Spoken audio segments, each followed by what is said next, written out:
Good morning, Bishop Carroll, and welcome back to BCTV. I'm Matthew Kelly. And I'm Daniel Kelly. As you know, this is the time of year to fill out those brackets on who you think will win the NCAA tournament.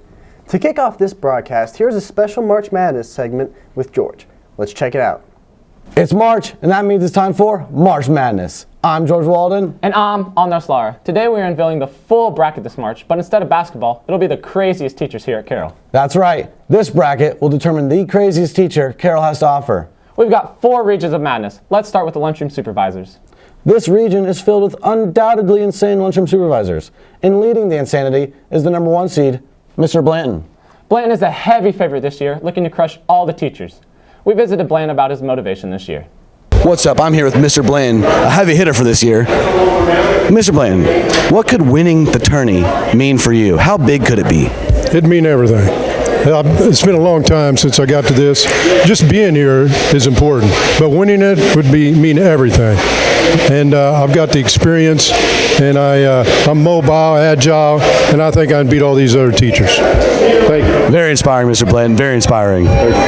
Yes, Blanton is one heavy hitter this year. He's been making it to the tournament since before the dinosaurs were around, so finally winning could be really big for him.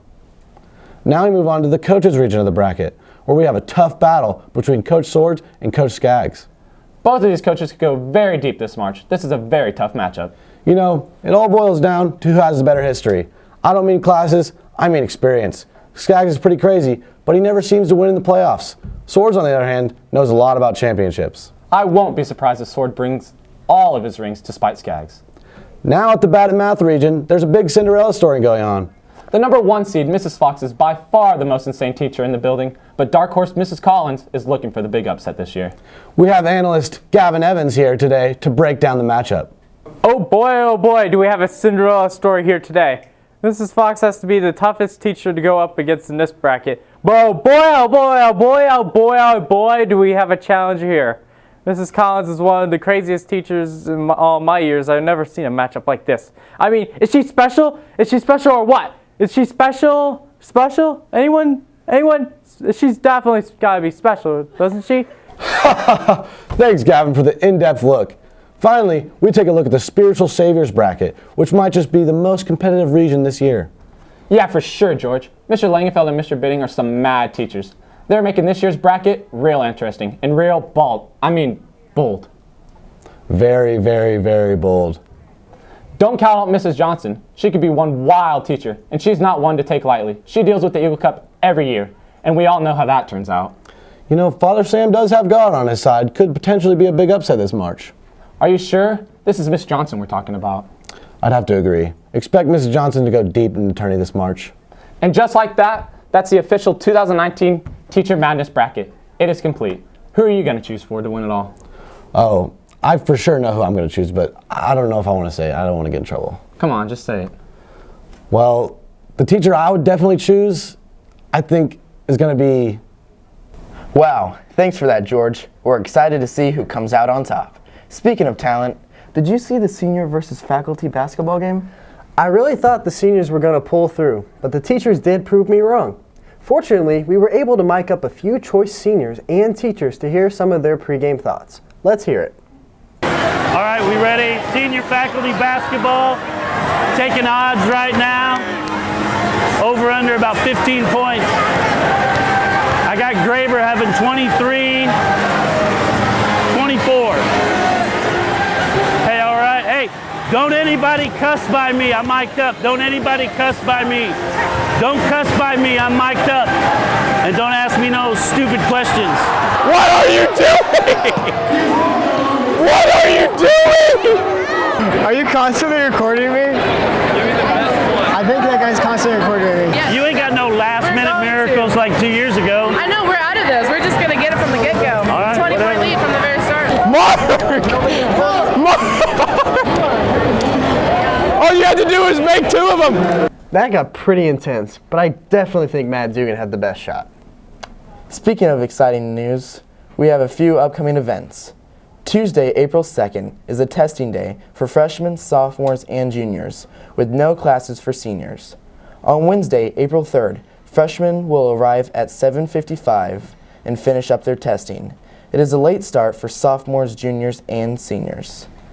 Also, come check out Artistic Fusion on April 5th and 6th.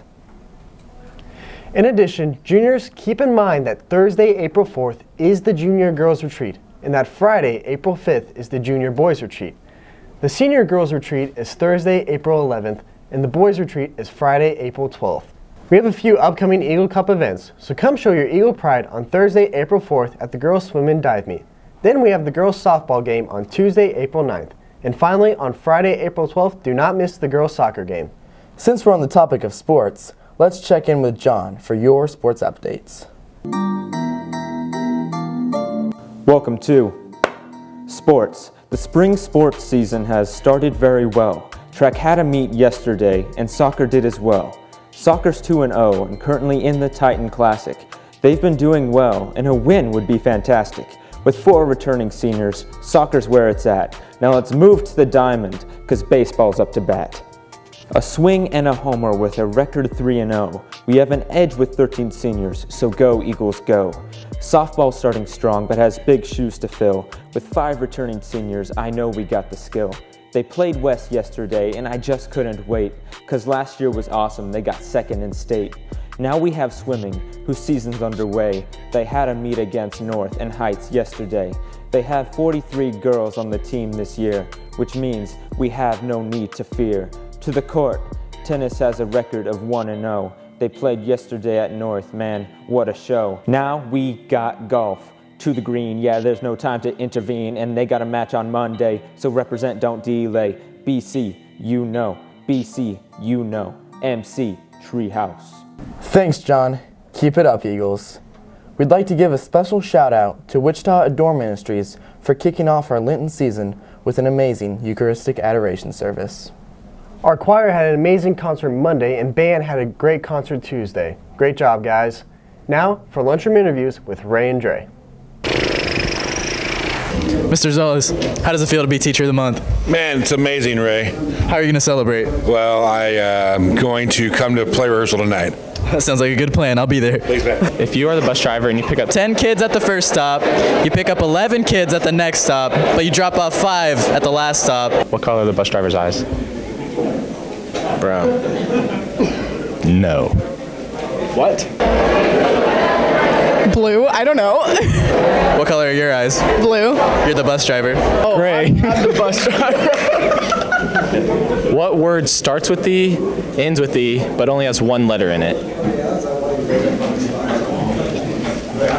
Eel. E. The answer is envelope. Oh, that's smart. During this Lenten season, I have a feeling that many of you have given up some sort of phone time. Did you know that over 50% of teens feel they are addicted to their phones? And this can lead to many problems in the future. This is a worldwide problem that we should do everything we can to lessen. Sometimes we just gotta put down our phones. Let's kick it over to Daniel Wilson for some more insight.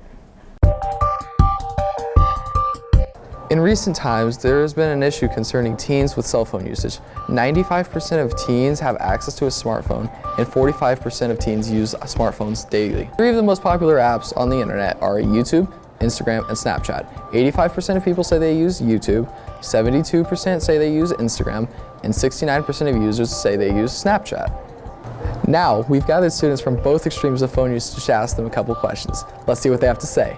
I'm here with senior Anthony Seiler. I have a couple questions for you about phone usage. What's it like not having a phone? Well, I kind of miss out on, activities in school like Kahoots, and also it's not as easy to communicate with others. I'm here with Stephen Garcia, a student of Bishop Carroll. Do you feel as if you're on your phone too much? Way too much, to be honest. Like, how much? Well, per day, it said that was like 13 to 14 hours, and weekly, about 95 hours. His dad's calling him. My dad's calling him. Time for him to get on his phone. Many months later. Okay. Bye. Keep up the good work with your Lenten sacrifices, everyone, especially those involving screen time. We hope you enjoyed this broadcast. Don't forget to like this video and subscribe to our channel. See you next time, Eagles, but first, some announcements.